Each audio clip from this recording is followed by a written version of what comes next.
नमस्कार. छत्रपती शिवाजी महाराज चषक कबड्डी स्पर्धेच्या या कार्यक्रमासाठी उपस्थित असलेले आपल्या सर्वांचेच लाडके पालकमंत्री श्री चंद्रशेखरजी बावनकुळे,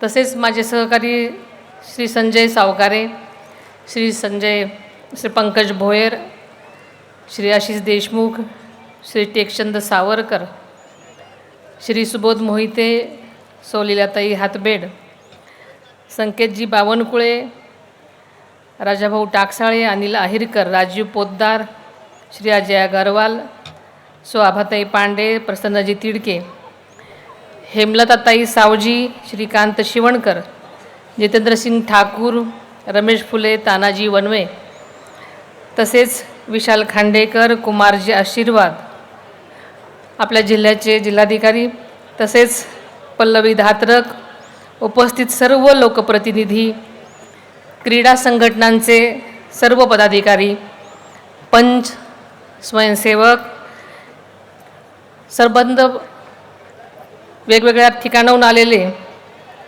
प्रशिक्षक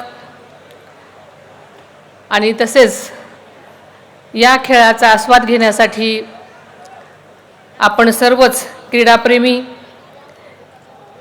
इथले सगळंच नागरिक व पत्रकार बंधू भगिनींनो, आपल्या सर्वांचं आराध्य दैवत छत्रपती शिवाजी महाराज, स्वराज्य जननी जिजाऊ माँसाहेब, स्वराज्य रक्षक छत्रपती संभाजी महाराज, राजश्री छत्रपती शाहू महाराज, क्रांतीसूर्य महात्मा फुले, महामानव भारतरत्न डॉक्टर बाबासाहेब आंबेडकर, क्रांतिज्योती सावित्रीबाई फुले, स्वराज्य सौदामिनी महाराणी ताराराणी राजामाता, पुण्यश्लोक अहिल्यादेवी होळकर, लोकशाहीर अण्णाभाऊ साठे, मौलाना आझाद, या सर्वच महामानवांना मी अभिवादन करते. आज राष्ट्रसंत तुकडोजी महाराज यांची जयंती, या जयंतीनिमित्त मी सर्वांना त्यांना विनम्र अभिवादन करते. आणि आत्ताच आम्ही ज्या जगदंबा मातेचे दर्शन केलं त्यांना नतमस्तक होते. आज या स्पर्धेसाठी राज्याच्या कानाकोपऱ्यातून आपल्या कोराडी इथं उपस्थित असलेल्या सर्वच खेळाडूंचं, प्रशिक्षकांचं, स्पोर्ट्स स्टाफचं आणि कबड्डीबद्दल प्रेम असणाऱ्या सर्वच माझ्या क्रिकेटप्रेमी नागरिकांचं मी मनापासून या कार्यक्रमामध्ये स्वागत करते. सर्व खेळाडूंनी संघांना त्यांच्या कामगिरीसाठी, उत्तम कामगिरीसाठी मनापासून शुभेच्छा देते. आणि स्पर्धेमध्ये सहभागी झालेल्या सर्वच संघांच्या खेळाडूकडून आपल्याला एक दर्जेदार खेळ बघायला मिळणार आहे. आपल्याला माहिती आहे की खेळामध्ये हार जीत तर असतेच, परंतु खेळावरती मनाचा दिलदारपणा हाच खरा महत्त्वाचा असतो. आणि तो आज गेले पुढचे 2-3 दिवस आपल्याला हा खेळ खेळायचा आहे. आणि या खेळातून नक्कीच आपला हा दिलदारपणा महत्त्वाचा आहे आणि तो दिसेल अशी अपेक्षा मी व्यक्त करते. आज आपल्या या नागपूरच्या ऐतिहासिक भूमीमध्ये तब्बल 19 वर्षानंतर छत्रपती शिवाजी महाराज चषक राज्यस्तरीय कबड्डी स्पर्धेचं भव्य आयोजन होत आहे. ही आपल्या सर्वांसाठी खरोखरच अतिशय आनंदाची बाब आहे. महाराष्ट्रातला हा मर्दानी खेळ आपल्याला राज्याच्या संस्कृतीचा अविभाज्य भाग आहे. हा खेळ केवळ शारीरिक नसून तो शक्ती, युक्ती, चपळता आणि दम याचा संगम असलेला खेळ आहे. हा तर खेळ आपल्या महाराष्ट्रातल्या मातीतला खेळ आहे. त्यामुळे सगळ्यांना प्रिय असणारा हा खेळ आणि त्याच्या स्पर्धा, त्यामुळे सगळेच आपण आनंददायी झालेलो आहोत. आज या भव्य आणि दिमागदार स्पर्धेचं या सगळ्याच आयोजनाकडे पाहिलं तर एक स्पष्टपणे गोष्ट जाणवते, ती म्हणजे ही केवळ क्रीडा स्पर्धा, क्रीडा उपक्रम नसून ती आपल्या संस्कृतीचं, शिस्तीचं आणि सामूहिक प्रयत्नांचं एक सुंदर प्रतिबिंब आहे असं म्हणायला हरकत नाही. आजच्या या स्पर्धेमध्ये शिस्तबद्ध आणि दिमागदार पद्धतीनं आयोजन केल्याबद्दल श्री संकेत बावनकुळे आणि त्यांच्या संपूर्ण टीमचं मी सुरुवातीलाच मनापासून अभिनंदन करते. अशा प्रकारचं नियोजन आणि अंमलबजावणी नक्कीच कौतुकास्पद आहे. आणि आपल्याला माहिती आहे की आपले महसूल मंत्री श्री चंद्रशेखरजी बावनकुळे साहेबांनी या स्पर्धेच्या आयोजनामध्ये विशेष पुढाकार घेतला. अगदी सुरुवातीपासूनच मनापासून लक्ष घालून खेळाडूंना आवश्यक त्या सर्व सुविधा उपलब्ध करून दिल्या. मैदानाची उत्कृष्ट तयारीही करून घेतली आणि प्रत्येक छोट्या छोट्या बारकाईने लक्ष दिलं. त्याबद्दल मी त्यांचंही आणि त्यांच्या टीमचंही मनापासून अभिनंदन करते. कबड्डी महर्षी स्वर्गीय बुवा साळवीच्यापासून अनेकांनी कबड्डीसाठी आपला जीव झोकून देण्याचं काम केलेलं होतं. त्यामुळे खऱ्या अर्थानं ह्या कबड्डीची लोकप्रियता दिवसेंदिवस वाढताना आपण पाहत आहोत. आता सगळ्या स्पर्धांचं स्वरूप बदललेलं आहे. आपल्याला काळाप्रमाणे बदललं पाहिजे. AI चा जमाना आहे आणि त्यामुळे अलीकडे आपल्याला माहिती आहे की आंतरराष्ट्रीय स्पर्धेमध्ये जर आपल्याला टिकायचं असेल तर आपल्याला काळाबरोबर पुढं चाललं पाहिजे. आणि त्यामुळे आता मॅटच्या कबड्डी स्पर्धा मॅचवरती कबड्डी स्पर्धा आपण पाहतो आणि मॅचमुळे आता या कबड्डीला अधिक व्यावसायिक रूप प्राप्त झालं असून खेळाडूच्या आंतरराष्ट्रीय दर्जाच्या सुविधा आणि ट्रॅकसूट, किट बॅग व स्मार्ट वॉचसारखे आधुनिक किट्ससुद्धा खेळाडूंना दिले जातात. राज्य शासनसुद्धा कबड्डीच्या या वारशाला आधुनिक तंत्रज्ञानाची जोड देत आहे आपण सगळ्यांनी पाहिलं आहे. क्रीडा मंत्री म्हणून मला हे सांगताना अभिमान वाटतो की आपलं राज्य हे देशातील स्पोर्ट्स पॉवर हाऊस म्हणून ओळखलं जाते. हा आपल्याला सगळ्यांनाच अभिमानाची गोष्ट आहे. Khelo India youth games, national games, national school games या तिन्ही स्पर्धांमध्ये राज्य सातत्यानं आपल्या तालिकेत अव्वल स्थानावर आहे. राज्य शासन महाराष्ट्राला जागतिक स्तरावरील क्रीडा केंद्र बनण्यासाठी नेहमीच कटिबद्ध आहे.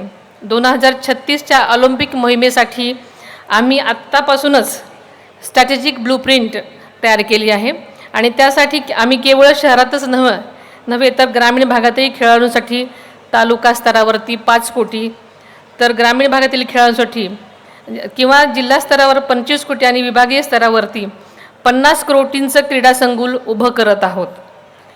विशेषतः नागपूरमध्ये 746 कोटी रुपये गुंतवणूक करून आंतरराष्ट्रीय दर्जाचं नागपूर स्पोर्ट्स हब साकारलं जात आहे. ही अत्यंत अभिमानाची आणि महत्त्वाची बाब आहे. केंद्र सरकार आणि राज्य सरकार मिळून कबड्डी या खेळाला ऑलिम्पिक स्पर्धांमध्ये स्थान मिळावे यासाठी सातत्यानं प्रयत्नशील आहे.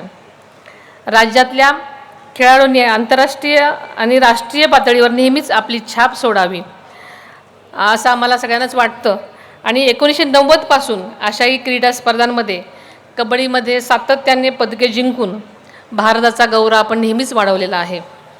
या यशामध्ये महाराष्ट्रातील खेळाडूंचा मोठा वाटा आहे. अशोक शिंदे, श्रीराम भावसार, पंकज शिरसाट, नितीन घुले, नितीन मदने, आकाश शिंदे आणि अस्लम इनामदारी यांच्यासारख्या खेळाडूंनी आपापल्या कर्तृत्वानं देशाचा अभिमानच वाढवलेला आहे.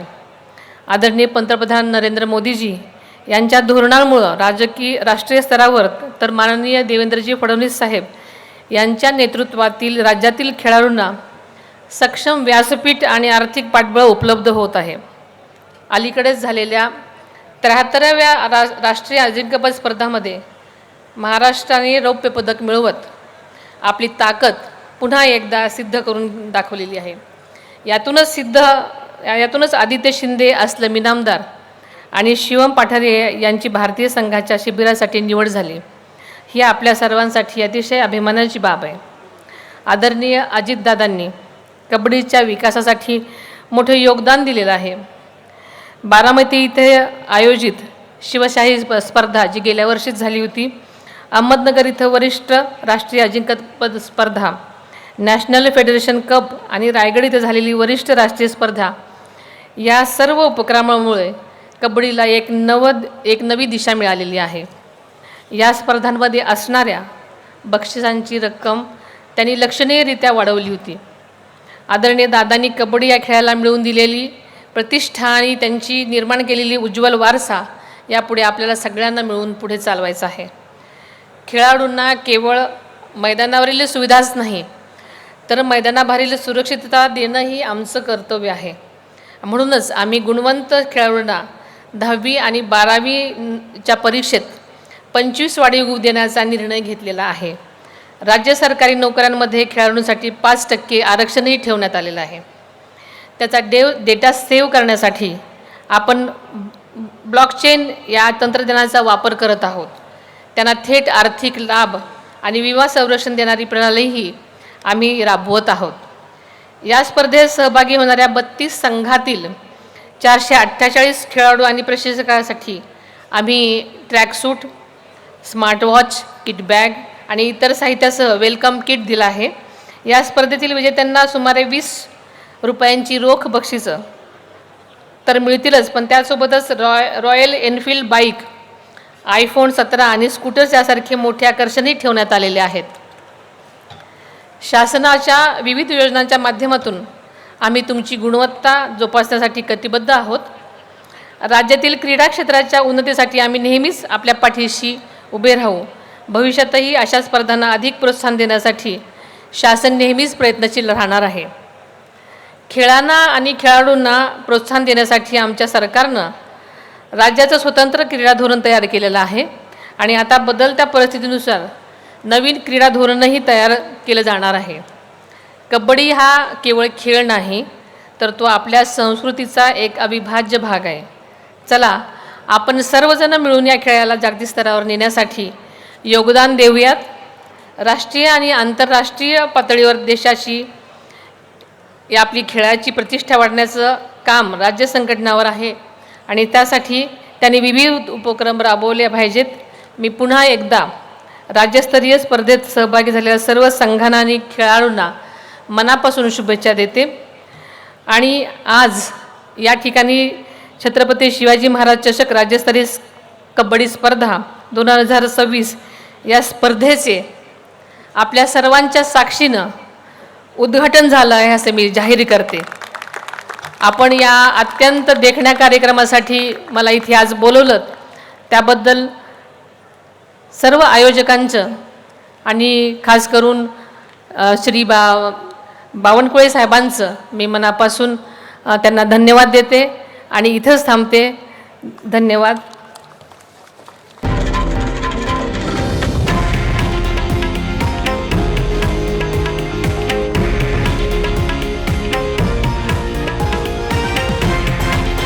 हे आहे देशातील नंबर 1 न्यूज नेटवर्क आणि आपण पाहत आहात TV9 मराठी, एकमेव.